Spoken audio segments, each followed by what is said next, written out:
যে কোনো মূল্যে আপনাকে সালাত আদায় করতে হবে, ফরজ সালাত যে কোনো মূল্যে। অজু করে সালাত আদায় করতে হয়, পানি নেই, তায়াম্মুম করে সালাত আদায় করতে হবে, মাটি নেই, অজু তায়াম্মুম ছাড়াই সালাত আদায় করতে হবে। কেবলার দিকে মুখ করে সালাত আদায় করতে হয়, কেবলা বোঝা যায় না, এমনিতেই পড়বেন। দাঁড়িয়ে থেকে সালাত আদায় করায় দাঁড়িয়ে থাকা যায় না, বসে থেকে পড়েন, বসে থাকা যায় না, শুয়ে থেকে পড়েন। পরিষ্কার কাপড় পরে সালাত আদায় করতে হয়, পরিষ্কার কাপড় নেই, যেই কাপড়ে পেশাব পায়খানা লেগে আছে সেই কাপড় পরেই পড়েন। পরিষ্কার অপরিষ্কার কোনো কাপড়ই নেই, উলঙ্গ হয়ে আছেন, কাপড়ই নাই, সালাতের টাইম হয়ে গেছে, উলঙ্গ অবস্থাতেই সালাত আদায় করতে হবে, করতেই হবে।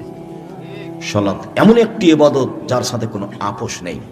মানুষের কোনো সমস্যা বুঝে না, হজ বুঝে, হজ সমস্যা বুঝে। আচ্ছা, এবছর হজ করতে যেতে পারছি না, সামনে বার যাবো, ঠিক আছে যান। যাকাত আমি 1 মাস পরে দেব, না 2 মাস আগে দিয়ে দেবো, দেন 1 মাস পরে দেন, 2 মাস আগে দিয়ে দেন, চলে। রামাজানের মাসের সিয়াম রোজা, তো আমার শরীরটা কেমন কেমন লাগছে, রামাজান মাস, ঠিক আছে পরে করেন। কথা বুঝাতে পারিনি মনে হয়। তার মানে ওগুলো ফরজ বিধান, কিন্তু আপোষ চলে। সালাত আপনি বলেন যে 2 দিন পরে পড়বো, মানে একেবারেই ব্যতিক্রম ইবাদত, একেবারেই ব্যতিক্রম। মানুষের কোন সমস্যা বুঝে না যে ইবাদত, তার নাম হলো সালাত। সম্মানিত দিনী ভাই বোন, যে কোনো মূল্যে সালাত আদায় করতে হবে।